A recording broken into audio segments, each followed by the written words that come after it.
그거는 또 아셔야 돼요. 왜 그럼 넌 자꾸 악재만 얘기하느냐? 왜일까요? 악재가 있잖아요. 뒤집으면 호재가 돼요, 여러분. 호재가 돼요. 자, 다시 볼게요. 쭉 올라와 보세요.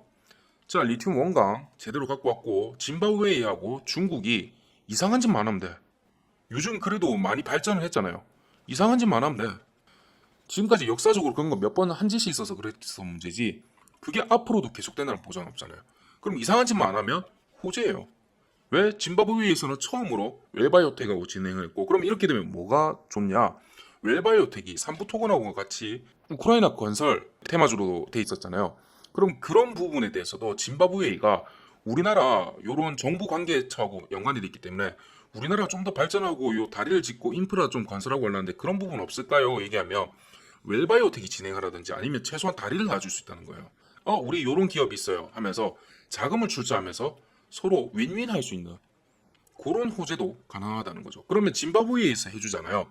그러면 또 뭐가 가능하냐면 다른 옆 나라, 가나라든지 다른 아프리카 나라에서도 웰바이오텍을 좋게 평가하고 훨씬 더 가깝게 지낼 수가 있다는 거죠. 속이속이로 갈 수 있다는 거. 굉장히 큰 호재입니다. 자, 그래서 약한 단기적 악재지만 해결만 된다면 굉장히 큰 호재라는 거 아시겠죠? 이해되셨죠? 저는 요거를 말하고 싶었어요. 악재가 해결만 되면 얘는 굉장히 큰 호재입니다. 됐죠? 네, 웰바이오텍입니다. 자, 웰바이오텍 제가 지금 며칠 동안 알려드리고 있죠. 우리 웰바가 진짜 웃긴 부분이 참 호재가 많은데도 왜 이렇게 못 가고 지지부진할까? 혹자는 그렇게 얘기합니다. 시비 때문이지요. 시비 때문이죠. 엄청나게 많은 1,000만 이상의 물량이 있는데 이게 어떻게 갑니까? 실제 가진 거에 20% 가까이도 되는데 얘가 한꺼번에 쏟아져 나오면 그리고 상당히 나왔지 않습니까? 라고 얘기하는데 부분적으로 맞는 말입니다. 저도 동의를 합니다. CB가 우리 알다시피 주가에는 치명타죠. 바로 그냥 올 수 있는 부분이죠. 그런데 CB의 또 다른 마이너스 부분이 있어요. 얘들에 국한돼서 뭐냐면 2년 전부터 진행했었던 CB 50억 운영자금 납부 요거를 10차례나 미루면서 아직도 납부가 안 됐습니다. 물론 그 중간에 얘들이 150억 원을 운영자금으로 CB를 진행을 하기는 했습니다. 그런데 50억이라며 솔직히 요 정도의 많은 사업을 하는 회사인데 왜 못 받을까? 자금 조달 리스크입니다. 자금 조달 리스크. 그러니까 저 금액이 만약에 굉장히 커요. 한 1,000억 정도 됐어요. 그러면 자금을 융통하는 업체에서도 다른 쪽에서도 대부업이든 뭐든 그쪽에서도 얘를 한꺼번에 납부하기 힘들 수도 있습니다. 그런데 50억 정도면 요 정도 사이즈 회사인데 왜 못 받을까? 그리고 CB의 특성상 전환만 하면 작게는 120%에서 많게는 200% 훨씬 더 이상의 금액을 거의 보장받듯이 하는데 왜 안 할까? 무슨 내부적으로 문제가 있나? 라는 의혹을 품게 됩니다. 자금 조달 리스크에 들어가게 되면 제가 저번에 말씀드렸죠. CB라는 거는 확정이 되면 확정이 났잖아요. 이미 저렇게 될 거라고. 그럼 얘는 더 이상 리스크가 아니라 악재예요. 악재. 불확실한 상황이 더 힘듭니다. 얘가 될지 안 될지. 왜냐하면 악재는 우리가 해결만 하면 됩니다. 해결만 하면 호재로 변하는 특성이 있어요.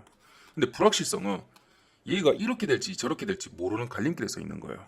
그래서 경제나 주식에는 더 치명타입니다. 안 좋아요. 두 가지 다 또는 최소 세 가지 경우를 또 고려를 해야 되니까 그래서 안 좋습니다. 왜냐면 세 가지는 O, X 다른 경우 이렇게 되는 거예요. 이게 기업 입장에서는 비용이 더 들어가는 겁니다. 변수를 고려해야 되니까 그런 형식이고 자 그래서 CB가 21년도부터 납부하기로 한 게 아직도 안 되고 있으니까 그 부분에 대해서 여러 차례 그 얘기가 나오는 거죠. 자금 조달 리스크 부분 좋은 얘기도 우리 그거 있잖아요. 좋은 얘기도 계속 들으면 짜증나잖아요. 좋은 얘기도 계속 들으면 그런데 얘들은 나쁜 얘기를 계속 하고 있는 거야. 계속 하고 있는 거야. 이제는 어느 정도까지 왔냐면 그냥 CB 납부해라 진짜. CB 그냥 50억 납부하고 그냥 나온나 차라리 그 얼마 물량 되지도 않는데 요런 형태까지 가버린 거야.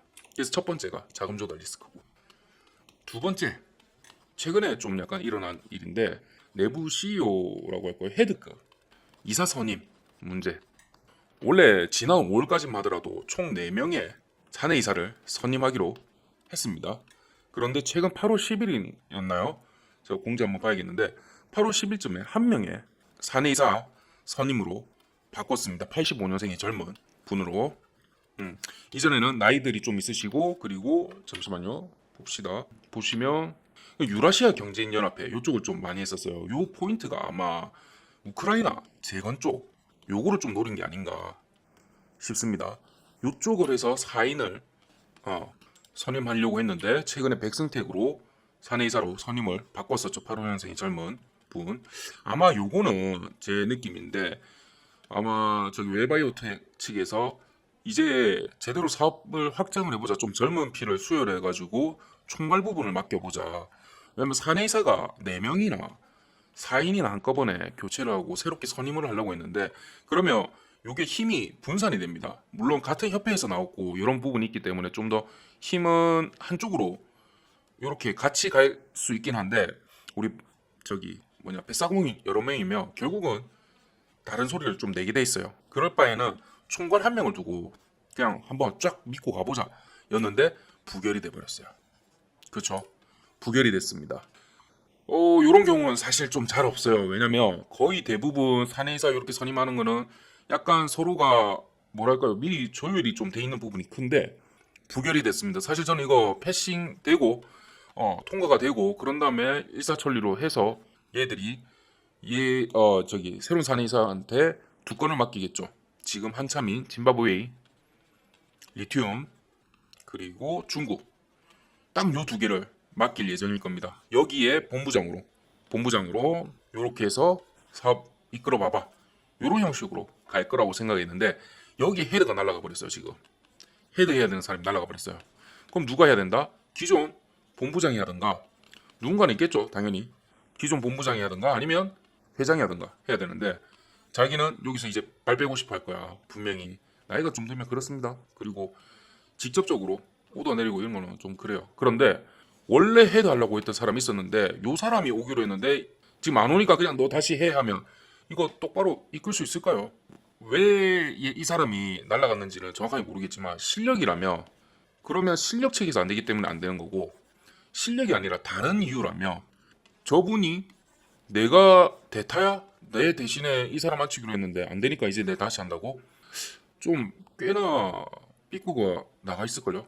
저라면 솔직히 그러고 그렇게 해서 그냥 다른데 이직도 알아보고 그럴 수도 있을 것 같습니다. 하여튼 저런 것처럼 헤드급의 부재 요게 지금 생겨버렸습니다.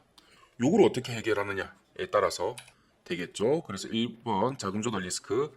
근데 자금 조달 리스크는 지금 현재 회사에 돈이 없다가 아니라 외부적으로 비칠 요거 해결을 해야 됩니다. 두 번째는 헤드급 선임.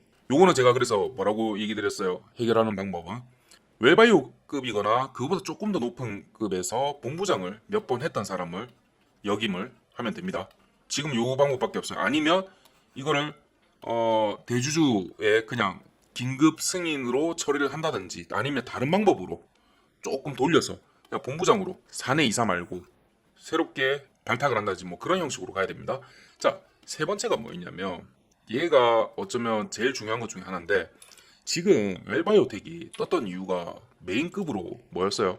우크라이나하고 뭐 재건 말고 리튬 사업 부분이잖아요. 근데 이게 짐바브웨에서 수입을 해오는 부분이지 않습니까? 그런 다음에 여기서 중국으로 가지고 가서 중국에서 세공을 거쳐서 국내로 들어오는 방식을 지금 현재 선택을 했습니다. 자, 여기서 여러분 지금 현재 리튬 원강을 들어오는데 순수 농도가 4%인 최고급이라고 했잖아요. 그리고 물량도 2,000톤과 매회 5,000톤이 넘는다고 합니다. 자, 그런데 보시면 중국도 세공에서 굉장히 앞서 나가는 기업이에요. 그러면 왜 걱정을 하느냐? 제가 걱정하는 이유가 지금부터 말씀을 드릴게요. 중국, 그런 다음에 한국 이렇게 오잖아요. 여기는 크게 두 가지 리스크가 있습니다. 뭐냐면 첫 번째입니다. 짐바브웨이라는 나라에 대해서 아세요? 물론 우리가 들어는 봤습니다. 짐바브웨이 뭐 어디에 있는지 당연히 아프리카에 있지만 어디에 있고 어떤 특성을 가지면 부족장이 이끄는 건지 아니면 여전히 내부 뭐라죠 저기 내전이 있는 건지 요런 것들 내용이 아프리카는 이런 부분이 굉장히 중요합니다. 발전이 안 된 국가잖아요. 아프리카에서는 제가 알기로는 남아프리카 공화국 말고는 거의 크게 발전된 부분이 없어요. 물론 얘도 월드컵 때문에 발전을 반짝한 부분이 있고 그 이후에는 전부 다 낙후된 시설이라든지 여기서는 또 중요한 게 뭐냐면 시설뿐만 아니라 정치와 안정입니다. 안전. 자, 요 두 개가 굉장히 중요한데 어떤 포인트냐면 짐바브웨 자체가 지금 우리나라나 아니면 일본 뭐 요 정도 급으로 굉장히 안전하고 안정입니다. 둘 다입니다. 안정이 된 나라잖아요. 이러면 폭동이라든지 다른 변수가 없어요. 사회적 변수. 정치권도 마찬가지예요. 발전을 덜 할수록 부패할 확률이 높죠. 그럼 여기서 정치권에서 갑자기 어떤 카드로 갑자기 반대로 나올 줄은 몰라요. 이게 첫 번째 리스크입니다. 나라 리스크. 두 번째 중국입니다. 마찬가지예요. 중국은 발전을 했는데 아시다시피 얘들은 자기들이 조금만 수틀리면 안 해.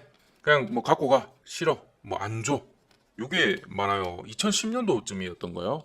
그때 중국하고 한참 우리가 기술협약하고 이런 거 오픈하면서 청두 쪽이었던가 그쪽 파트에 우리나라 기업들이 굉장히 진출을 많이 합니다. 세금을 감면해주고 삭제해주고 부지를 내주는 조건으로 그랬는데 얘들이 돈 벌고 어느 정도 나오려고 하니까 기술을 다 놔두고 가라. 가지고 갈 수 없다. 그리고 지금 현재까지 번 돈을 놔두고 가라 라는 식으로 그런 식으로 거의 협박처럼 해버렸어요. 이렇게 하면 어떻게 일을 진행합니까? 그런데 그 주체가 누구다? 중국 정부에서 한다. 공산당 그쪽에서 그렇게 먼저 얘기를 한다. 아시다시피 중국에서는 정부가 얘기해버리면 이행을 해야 되죠. 그래서 두 쪽 다 포인트가 뭐냐면 정부에 안정이 돼 있는가 요게 문제예요. 요게 말 한마디로 바꿀 수 있는 거. 말 한마디로. 그런다고 해서 우리가 저거를 뭐 제소를 WTO라든지 이런 데 제소를 할 수도 없는 거고 제소해봤자 쟤들은 그 법의 영역에 미국까지만큼은 아니더라도 상당히 벗어나 있습니다. 우선 짐바브웨가 또 WTO 회원국인지도 모르겠어요. 회원국이 아니면 WTO에서 나설 이유도 없고 안 되는 거예요. 중국은 미국 말도 안 듣는데 무슨 WTO 말을 들어요. 말도 안 되죠. 그런 형태입니다. 그러면 국가 리스크 있는 거고 두 번째는 뭐냐면 아직 완전히 초창기라는 점입니다. 네. 이게 무슨 소리냐 싶은데 자 보세요. 뉴스 한번 같이 보겠습니다. 여기에 모든 게 다 들어져 있더라고요. 짐바브웨에서 리튬 원광 스포드민 대량 출고 시스템을 구축했다. 30일 밝혔다. 그리고 원광 2,000톤을 발주했고 중국 리튬 재련 공장으로 보내 탄산 리튬 또는 수산 리튬 형태로 가공하는 구조다. 4% 이상의 최고 등급이다. 2,000톤에 이어서 5,000톤도 추가로 발주 진행했다. 자, 여기까지 완전 호재죠. 그런데 그 속에 들어있는 악재를 제가 찾아야 된다고 말씀드렸어요. 부분 악재 어떤 것들이 있는 건지. 자, 첫 번째가 짐바브웨 국가, 중국이라는 국가 요거 있는 거죠. 그리고 시범 사업 기간 동안 현지에서 매회 5,000톤씩을 안정적으로 출고할 수 있는 시스템을 구축하기 위해 노력했다. 철저한 보안 사업 속도가 늦어졌지만 사업 초기 단계인 만큼 더욱 신중하고 체계적으로 관리하고 있다. 자, 여기서입니다. 두 번째에서 첫 번째 뭐냐면 시스템을 구축하기 위해 노력했다. 아무런 시스템이 없었던 거예요. 아무런 시스템이. 이제 이해가시죠? 인프라라는 게 국가적으로 안정이 돼 있어야 되는 게 인프라가 구축이 돼 있어야 돼요. 근데 인프라 자체가 구축이 안 됐었다. 우리가 처음으로 막 진행 중이다. 그런데 싹 다 진행해가지고 수출도 가능하게 그런 통로를 열고 시스템까지 구축을 다 해줬는데 만약에 갑자기 정부에서 반란이 일어났다 아니면 미안하다 우리는 이거는 좀 진행이 힘들 것 같다 요런 식으로 엎어버리면 이해가셨죠? 그런 악재 알고 계셔야 된다는 부분입니다. 자, 그리고 두 번째는 사업 초기 단계라서 마찬가지입니다. 요렇게 되는 거. 자, 그러면 그거는 또 아셔야 돼요. 왜 그럼 넌 자꾸 악재만 얘기하느냐? 왜일까요? 악재가 있잖아요. 뒤집으면 호재가 돼요, 여러분. 호재가 돼요. 자, 다시 볼게요. 쭉 올라와 보세요. 자, 리튬 원광 제대로 갖고 왔고 짐바브웨이하고 중국이 이상한 짓만 하면 돼. 요즘 그래도 많이 발전을 했잖아요. 이상한 짓만 하면 돼. 지금까지 역사적으로 그런 거 몇 번 한 짓이 있어서 그랬어 문제지 그게 앞으로도 계속되는 보장 없잖아요. 그럼 이상한 짓만 안 하면 호재예요. 왜? 짐바브웨에서는 처음으로 웰바이오텍하고 진행을 했고, 그럼 이렇게 되면 뭐가 좋냐? 웰바이오텍이 삼부토건하고 같이 우크라이나 건설 테마주로 돼 있었잖아요. 그럼 그런 부분에 대해서도 짐바브웨가 우리나라 요런 정부 관계처하고 연관이 돼 있기 때문에 우리나라 좀 더 발전하고 요 다리를 짓고 인프라 좀 건설하고 하려는데 그런 부분 없을까요? 얘기하면 웰바이오텍이 진행하라든지 아니면 최소한 다리를 놔줄 수 있다는 거예요. 우리 요런 기업이 있어요 하면서 자금을 출자하면서 서로 윈윈 할 수 있는 그런 호재도 가능하다는 거죠. 그러면 짐바브웨에서 해주잖아요. 그러면 또 뭐가 가능하냐면 다른 옆 나라, 가나라든지 다른 아프리카 나라에서도 웰바이오텍을 좋게 평가하고 훨씬 더 가깝게 지낼 수가 있다는 거죠. 속이속이로 갈 수 있다는 거. 굉장히 큰 호재입니다. 그럼으로써 아프리카의 다른 나라에 있는 또 다른 이거 뺏어오는 느낌이 아니라 제값 주고 또 다른 광물이라든지 천년 자원들을 한번 또 거래를 해볼 수 있겠죠. 굉장히 큰 호재입니다. 이거는 중국도 마찬가지죠. 중국도 세계 최대 인구 그리고 시장을 가진 상태에서 웰바이오텍이랑 저렇게 일이 잘 진행된다며. 왜냐면 중국에 큰 기업들이 있잖아요. 전부 다 정부랑 연관이 다 돼 있습니다. 정부랑. 그러면 저렇게 리튬 갖고 가고 이런 얘기를 하고 있는데 정부 측에서 웰바이오텍에 대해서 모를까요? 성주들 요렇게 있죠. 성으로 이루어져 있잖아요. 여기서는 지금 관련된 요쪽 성에서는 충분히 인지를 하고 있죠. 그러면 또 분명히 자리가 마련됩니다. 거기서 어떤 얘기들이 나오느냐에 따라서 중국으로도 진출도 가능한 거예요. 그래서 악재 지금은 단순히 봤을 때 악재로 보이지만 제가 말씀드렸던 그 안정 부분만 해결이 된다면 굉장히 큰 호재예요. 굉장히 큰 호재. 이해되셨죠? 이해되셨죠? 그러면 이거를 컨펌 받으려면 언제쯤 돼야 되느냐? 5,000톤을 2회 이상 출고가 되고 중국에서도 세정 작업을 마치고 국내로 2번 이상 들어와지면 됩니다.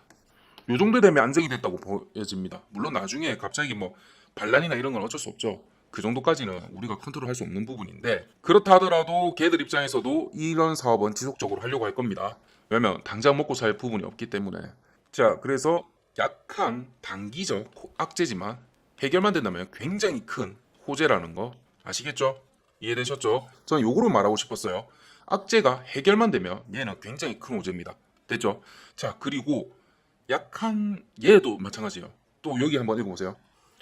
제가 지금 여러분한테 뭐 해드리냐면 기사를 읽으면서 그대로 받아들이지 마시고 비판적이고 여기서 뽑아내는 소스를 뽑아내셔야 되는 걸 제가 지금 좀 알려드리고 있는 거예요. 이거는 우리가 주식뿐만 아니라 경제를 볼 때도 그렇고 사회를 살아갈 때도 이거는 굉장히 도움이 됩니다. 한번 보세요. 자, 이번 방문은 7월 MOC 자 가공 본계약이 완료됐어. 그리고 리튬 확보 재련을 통해서 모든 프로세스 구축을 완료했고 다양한 판매형 확보를 위해 지속적으로 협의 중이다. 현재도 중국에서는 언제든 구매하겠다고 의사를 표했고 당사의 목표는 희소 광물의 내재화이기 때문에 국내 공급을 최우선으로 고려하고 있다라고 했잖아요. 여기서 저는 뭘 찍겠어요? 자, 3초 드릴게요. 여기서 뭐가 중요하겠어요? 잘 안 보시나? 여기서 여러분이라면 뭐가 중요한 포인트겠어요? 바로 여기입니다. 다양한 판매가 자, 얘가 다른 말로 표현해 볼게요. 아직 판매처가 정해지지 않았다. 이 얘기죠. 그렇죠? 근데 이게 마찬가지로 악재이면서도 호재입니다. 재밌죠? 뭐 악재다 호재 동시에 있어 쉽잖아요. 악재 일단은 판매처가 없어요. 이거 자체가 악재예요. 왜냐면 우리 물건이 있는데 판매할 곳이 없대. 그럼 당연히 악재죠. 당연히 악재죠. 근데 얘는 다른 악재보다 굉장히 낮은 악재예요. 왜 그러냐면 저는 이거 협의가 왜 아직도 협의 중이냐면 판매처가 없어서가 아니라 얘들이 단가 딜 치고 있습니다. 단가 딜을 비싸게. 이래서 굉장히 호재일 수 있다고 생각을 합니다. 보세요. 순도 4% 이상의 최고 등급 요거예요. 그러다 보니까 지금 현재 웰바이오텍에서는 얘 자체를 단가를 제대로 좀 받고 싶어 하는 거예요. 근데 너무 욕심부리도 안 되고 내재화를 먼저 하겠다라고 얘기를 하면서 국내하고 진행을 하려고 하겠죠. 근데 국내에서도 중국에서 갖고 오는 것보다 너무 크게 차이가 나버리면 포기를 할 겁니다. 그럼 얘들은 어디로 가야 된다? 중국으로 가야 된다. 그래서 너무 욕심 부리지 않는 선에서 한다면 굉장히 큰 호재인데 욕심을 부려버리면 그때부터는 좀 약간 악재로 넘어갈 수 있는 부분. 그래서 헤드급들이 잘 진행을 해야 돼요. 자, 그럼 여기서 연결되는 게 뭐예요? 아까 제가 두 번째 악재이자 호재로 작용할 수 있는 부분. 헤드가 잘 들어와야 된다.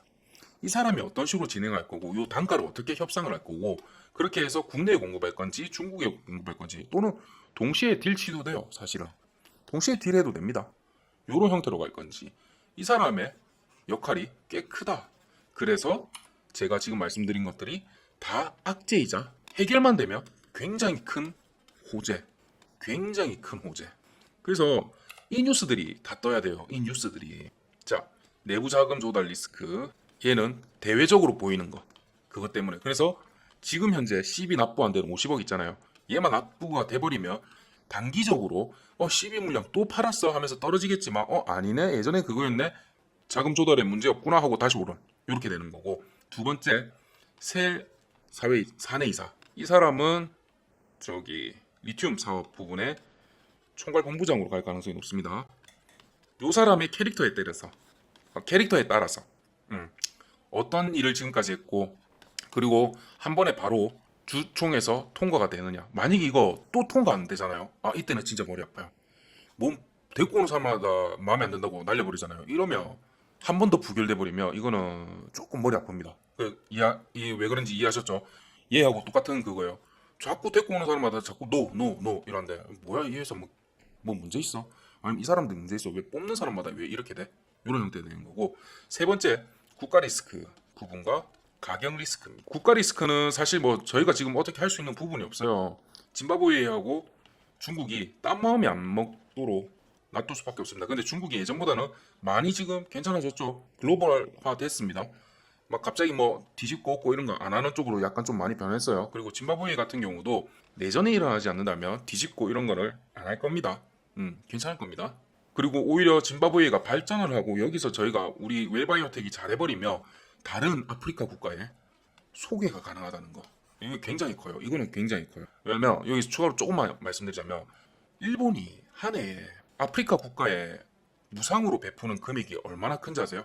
정말 어마무시합니다. 그래서 아프리카 국가에 가면 일본이라는 나라는 정말 선망의 나라고 엄청난 뭐라 할까요? 우리나라를 먹여 살려주는 이런 듯한 이미지가 있어요. 그리고 중국이 왜 쓸데가 없어 이거. 중국이 아프리카 국가에 2010년도부터인가 유상이자 무상으로 돈을 엄청나게 빌려줬어요. 인프라를 건설하고. 이런 부분들이 왜 할까요? 다 저기 천연 자원, 광물 이런 거 가지고 올라는 거죠. 유리하게. 그런 부분이 있어요. 그런데 우리는 그런 거 없이 웰바이오텍을 통해서 소개받고 진행하고 이러면 쟤들의 효과보다 훨씬 더 가성비 좋게 접근이 가능해요. 그런 것처럼 그렇고 가격 프리미엄 같은 경우도 이거 너무 욕심내지 않는 선에서 잘 안정적인 구입처를 마련만 한다면 요거는 굉장히 큰 호재입니다. 그런데 얘가 욕심을 부려버리면 조금 머리 아파진다는 거. 네, 그 정도? 그래서 요 세 개 중에 단계적으로 한 개씩만 해결되는 뉴스가 뜬다면 웰바이오텍은 날아갈 수밖에 없습니다. 날아갈 수밖에 없어요. 리튬 얘 자체가 진짜고 굉장히 괜찮은 순도 4% 이상이 맞다면 아시겠죠? 왜 지금까지 얘가 이렇게 호재가 많은데도 불구하고 왜 못 갔는지 아시겠죠? 요 세 개. 자, 뉴스를 보더라도 이런 식으로 좀 접근을 하셔야 돼요. 이런 형태로 좀 보셔야 됩니다. 자, 그래서 제가 저 관련된 부분 싹 다 정리한 부분도 있고 한데 리포트 추가적인 내용도 좀 있고요. 받고 싶으신 분은 3703-8575로 웰이라고 보내주세요. 웰 한 글자만 보내주시면 됩니다. 그러면 관련 리포트 제가 바로 보내드리도록 하고, 그리고 요거는 제가 단타를 좀 운영하는 계정이에요. 단타 이런 식으로 하는데 하루에 5에서 7% 정도 목표 수익률로 잡고 하는데 저희가 8월 22일부터 진행했는데 벌써 94% 수익률이 나왔어요. 사실 이거는 굉장히 잘한 거예요. 신성을 저희가 이틀에 35% 가까이 수익을 내버렸거든요. 요거는 단타에서는 사실 굉장히 너무 잘한 거예요. 그래서 얘를 빼도 저희가 60% 가량 수익인 거죠. 최소 50% 정도는 됩니다. 2주 만에, 2주, 3주 만에. 네, 요 정도 진행 중에 있어서 지금 얘도 관심 있으신 분은 단타라고 문자 주시면 제가 9월 달까지는 현재 무료로 진행 중에 있습니다. 그래서 방송으로도 진행을 하고 텔레그램에도 제가 단가를 다 남겨드립니다. 그래서 따라오기 쉬울 겁니다. 이런 식으로 하고 하루 손절 3에서 5% 잡고 진행을 해요. 네, 그래서 같이 한번 해보고 싶으신 분은 문자 주세요.